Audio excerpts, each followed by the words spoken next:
Alhamdulillah, alhamdulillahilladzi anzala as-sakinata fi qulubil mu'minin liyazdadu imanan ma'a imanihim.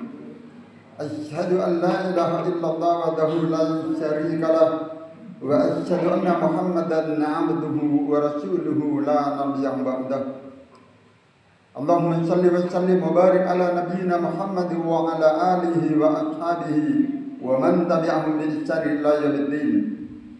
Ayyuhal hadirun, usikum wa iyaya bi taqwallahi wa ta'atihi. Faqad fazal muttaqun. Kama qala Allah ta'ala fi kitabil karim wa huwa asdaqul qailin. A'udzu billahi minasy syaithanir rajim. Bismillahirrahmanirrahim. Ya ayyuhalladzina amanu taqullaha haqqa tuqatih wa la tamutunna illa wa antum muslimun. Shadaqallahul azim. Amma ba'd. Hadirin jamaah salat Jumat rahimakumullah. Bersyukur kita kepada Allah dengan mengucapkan sebuah kalimat yang diajarkan langsung di dalam Al-Qur'an. Bahkan dicantumkan kurang lebih 38 kali, yaitu kalimat Alhamdulillahirabbil alamin. Bersalawat kita kepada Rasulullah Muhammad sallallahu alaihi wasallam dengan mengucapkan Allahumma shalli ala sayyidina Muhammad wa ala ali. Dan sebagai bukti rasa syukur kita kepada Allah, sekaligus sebagai bukti kecintaan kita kepada Rasulullah Muhammad sallallahu alaihi wasallam, mari kita selalu berupaya untuk meningkatkan kualitas iman dan takwa kita dengan melaksanakan ketaatan atas perintah Allah dan menjauhi segala larangan-larangannya. Kita semakin rajin salat berjamaah ke masjid. Kita berusaha agar tidak terlambat salat Jumat. Kita semakin rajin tilawatil Quran, semakin rajin ke majelis taklim atau pengajian. Kita semakin banyak berzikir dan banyak bersedekah, serta amalan-amalan yang lain merupakan contoh dari ketaatan kepada Allah, dan ketaatan kita akan secara otomatis akan menambah kualitas iman dan takwa kita. Karena pada prinsipnya al-imanu yajidu bit-ta'ah. Iman akan selalu bertambah apabila kita melaksanakan ketaatan, wa yanqusu bil ma'asi, dan iman akan berkurang apabila kita berbuat maksiat. Hadirin jamaah salat Jumat hamba-hamba yang dicintai Allah. Hari ini insyaallah tanggal 3 Dzulhijjah 1446 Hijriah yang bertepatan dengan tanggal 30 Mei 2025. Insyaallah kurang lebih 1 pekan lagi kita akan merayakan Hari Raya Idul Adha atau disebut juga Hari Raya Idul Kurban. Oleh sebab itu khatib akan menyampaikan tema yang berjudul 3 hikmah ibadah kurban. Hikmah yang pertama, ibadah kurban sebagai tanda syukur atas nikmat Allah. Terlebih dahulu kita harus memahami hukum ibadah kurban. Sebagian ulama madhab Imam Syafi'i, Imam Malik, dan Imam Ahmad bin Hanbal dan lain-lain berpendapat bahwa hukumnya ibadah kurban adalah sunnah muakkad. Namun menurut madhab Abu Hanifah atau yang terkenal dengan Imam Hanafi berpendapat hukumnya adalah wajib bagi yang mampu. Alasan beliau sebagai tanda syukur, sebagai tanda terima kasih kita atas nikmat Allah yang telah dilimpahkan kepada kita. Sesuai dengan dalil Al-Quran surat Al-Kautsar. A'udzu billahi minasy syaithanir rajim. Inna a'tainakal kautsar. Sesungguhnya kami telah memberikan nikmat yang banyak kepadamu. Fasholli lirabbika wanhar. Maka sebagai tanda syukur dirikanlah salat karena Tuhanmu dan berkorbanlah. Di ayat kedua ini mengandung makna sebagai tanda rasa syukur kita kepada Allah, tidaklah cukup hanya mengerjakan sholat, akan tetapi perlu dibuktikan dengan berkorban bagi yang mampu. Inna syani'aka huwal abtar. Sesungguhnya orang yang membenci kamu dialah yang terputus. Maksud terputus di sini ulama tafsir menjelaskan yaitu terputus dari rahmat Allah, terputus dari kebaikan dan keberkahan. Oleh sebab itu, supaya kita tidak terputus dari rahmat Allah, maka upayakan kita berkorban jika kita mampu. Hadirin jamaah Jumat hamba-hamba yang dicintai Allah, hikmah yang kedua, ibadah korban sebagai bukti iman dan cinta kepada Allah. Orang yang beriman pasti akan diuji oleh Allah Subhanahu wa taala. Semakin tinggi imannya, semakin tinggi pula ujiannya. Karena Allah amat sayang, karena Allah amat cinta kepada hamba-hamba yang beriman. Kita ambil contoh Nabiullah Ibrahim alaihissalam yang bergelar Khalilullah, artinya kekasih Allah. Beliau diuji oleh Allah Subhanahu wa taala dengan diperintahkan menyembelih putra tersayangnya Nabi Ismail alaihissalam. Allah ingin tahu sejauh mana kekuatan iman Nabi Ibrahim. Apakah lebih cinta kepada anaknya Ismail atau lebih cinta kepada Allah Subhanahu wa taala? Akhirnya Nabi Ibrahim rela melaksanakan perintah tersebut dan disepakati atau disetujui oleh Nabi Ismail. Sampai Ismail berkata, "Qala ya abati al-ma tu'mar." Wahai ayahku, kerjakan apa yang diperintahkan Allah kepadamu. Ini wajib, ini harus dikerjakan. Satajiduni insyaallahu minas sabirin. Insyaallah engkau akan mendapatkan aku. Engkau akan menjadikan aku ayah termasuk orang-orang yang sabar. Falamma aslama wa tallahu lil jabin. Ketika keduanya telah berserah diri dan Ibrahim meletakkan pelipis anaknya di atas gundukan tanah, dengan tetesan air mata Ibrahim meletakkan pisau tajamnya di leher Ismail. Tapi apa yang terjadi? Tiba-tiba ada suara memanggil Ibrahim. Wa nadainahu ayya Ibrahim. Kami memanggil dia, wahai Ibrahim. Ternyata apa yang terjadi? Allah menggantinya dengan seekor domba besar. Sampai Allah berfirman, qad saddaqtar ru'ya.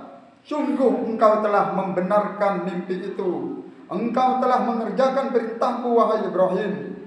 Inna kadzalika najzil muhsinin. Sesungguhnya demikian kami memberi balasan kepada orang-orang yang berbuat kebaikan.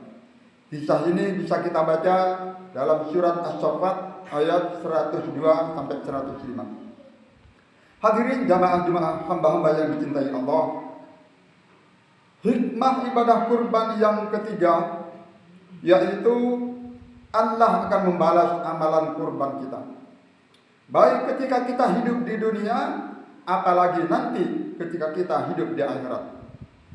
Sebagaimana kisah Nabi Ibrahim alaihissalam dalam surat As-Saffat yang saya bacakan tadi, bahwa pengorbanan Nabi Ibrahim langsung diganti dengan seekor domba. Ini juga berlaku kepada kita. Kalau kita rajin berkorban, apalagi setiap tahun rajin bersedekah, Allah akan membalas kebaikan kita dengan balasan yang lebih besar. Sebagaimana Allah Subhanahu wa taala berfirman di dalam beberapa ayat Al-Qur'an. Saya bacakan satu saja, mudah-mudahan bisa mewakili semuanya, yaitu surat At-Taghabun ayat 17. A'udzu billahi minasy syaithanir rajim. In tuqridullaha qardan hasanan yudha'ifhu lakum. Jika kamu meminjamkan kepada Allah pinjaman yang baik, pinjaman yang dimaksud adalah sedekah yang baik, infak yang terbaik, termasuk kurban yang terbaik, niscaya Allah akan melipat gandakan balasan untukmu. Wa yaghfir lakum, bahkan Allah akan mengampunkan dosa-dosamu. Wallahu syakurun halim, dan Allah Maha mensyukuri lagi Maha penyantun.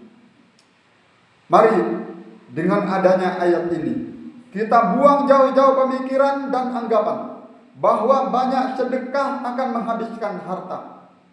Justru sebaliknya, Rasulullah Muhammad SAW bersabda, "Ma naqasat sadaqatun min mal." Harta tidak akan berkurang karena banyak bersedekah. Harta kita akan barokah. Bahkan kalau kita punya usaha kita akan lancar dan sukses karena banyak bersedekah. Makanya ada istilah terima kasih. Artinya apa? Semakin banyak kita ngasih, semakin banyak yang akan kita terima. Jangan ragu dengan rezeki dari Allah. Rezeki sudah ditakar, tak mungkin akan tertukar. Rezeki sudah ditakdir, tak mungkin rezeki kita akan tersingkir. Hadirin jamaah Jumat hamba-hamba yang dicintai Allah, perlu kita pahami pula bahwa ibadah kurban ini bukanlah hanya satu kali seumur hidup.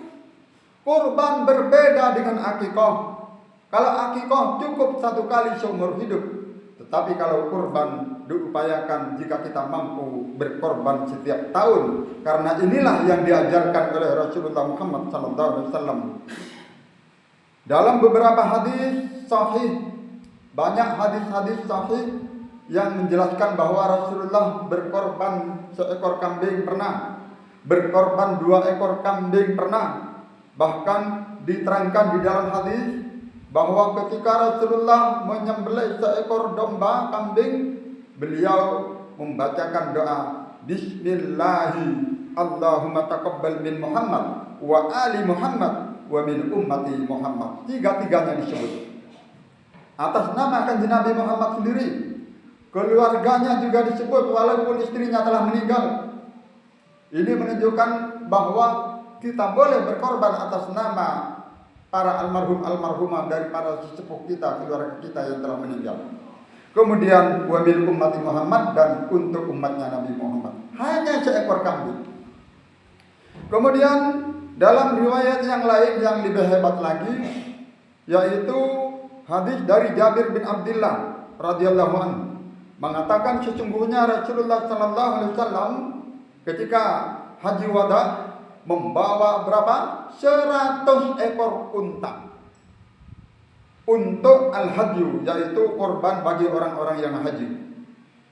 Beliau dengan fisiknya yang kuat mampu menyembelih 63 ekor unta. Karena barangkali kecapean atau mungkin sengaja Rasulullah, sisanya diserahkan kepada Sayyidina Ali radhiyallahu anhu, Ali bin Abi Thalib. Hadis ini riwayat Ibnu Hibban nomor 327. Jadi hadis ini menunjukkan bahwa Rasulullah sangat giat, aktif, proaktif di dalam setiap mengamalkan ibadah kurban. Bahkan dengan tangannya yang mulia sendiri dia menyembelih hewan kurban. Subhanallah, ini menunjukkan bahwa fisik Rasulullah sangat kuat. Hadirin jamaah Jumat hamba-hamba yang dicintai Allah, ingatlah pesan Rasulullah SAW dalam hadis yang sahih riwayat Imam Bukhari, Imam Muslim dan lain-lainnya melalui jalan sahabat Abu Hurairah radhiyallahu anhum, bahwa Rasulullah Muhammad SAW pernah bersabda, "Man wajada sa'atan," barang siapa yang mendapatkan kelapangan untuk berkorban, dikasih kemampuan, punya kekayaan, mampu untuk berkorban, falam yudahhi, tetapi dia tidak mau berkorban, pelit, medit, fala yaqrabanna musallana, maka janganlah dia mendekati tempat salat kami. Hadis ini mengandung makna bisa kita pahami bahwa Rasulullah Sallallahu Alaihi Wasallam tidak akan mengakui kita sebagai umatnya kalau kita diberi kemampuan berkorban tetapi tidak mau berkorban. Janganlah kita mengklaim atau mengaku umatnya Rasulullah Muhammad Sallallahu Alaihi Wasallam sementara kita tidak mau mengikuti, tidak mau mentaati, tidak mau mencontoh apa yang diajarkan oleh Rasulullah Muhammad Sallallahu Alaihi Wasallam. Hadirin jamaah salat Jumat rahimakumullah. Beberapa tahun yang silam viral di media televisi, bahkan kemarin ditayangkan kembali, ada seorang ibu yang kerjanya hanya seorang pemulung, menyerahkan uang seharga seekor sapi kepada takmir masjid tertentu untuk minta tolong dibelikan seekor sapi kurban. Masya Allah, walaupun dia hanya seorang pemulung, tapi ibu ini punya iman yang kuat, bertekad untuk bisa berkorban semata-mata ingin mendekatkan diri kepada Allah Subhanahu wa taala. Sementara kita jumpai di pihak lain banyak orang Islam yang kaya tapi tidak mau berkorban. Allah tidak memandang profesinya dia sebagai pemulung.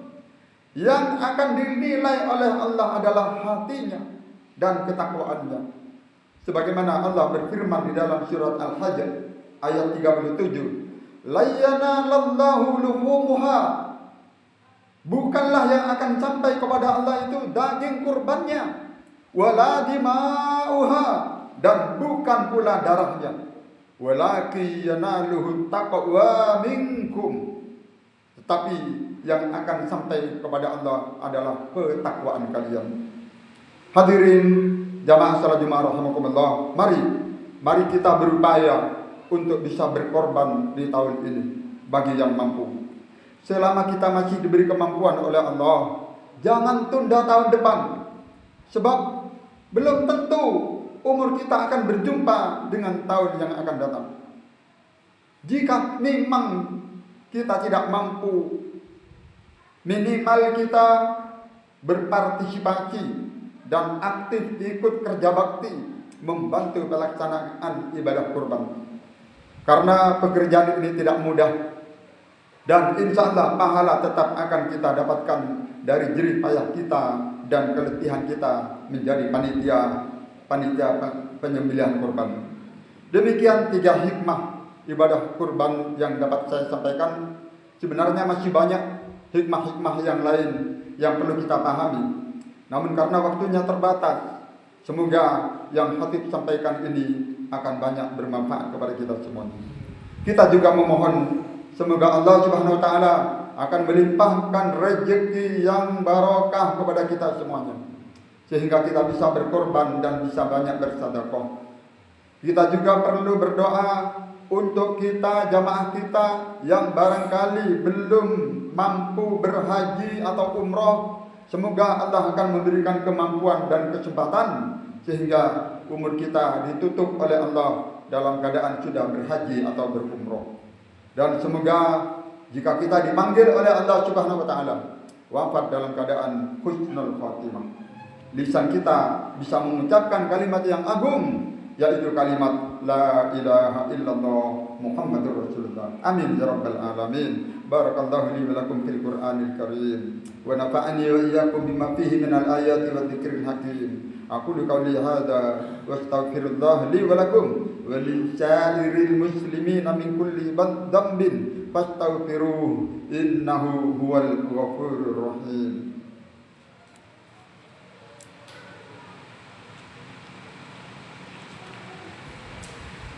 Alhamdulillah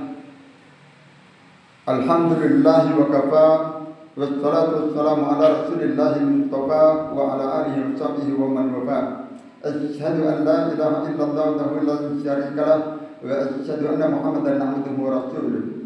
Ikhwati fillah, usikum wa iyaya bittaqwallahi wa ta'atihi faqad fazal muttaqun wa qad aflahal mu'minun.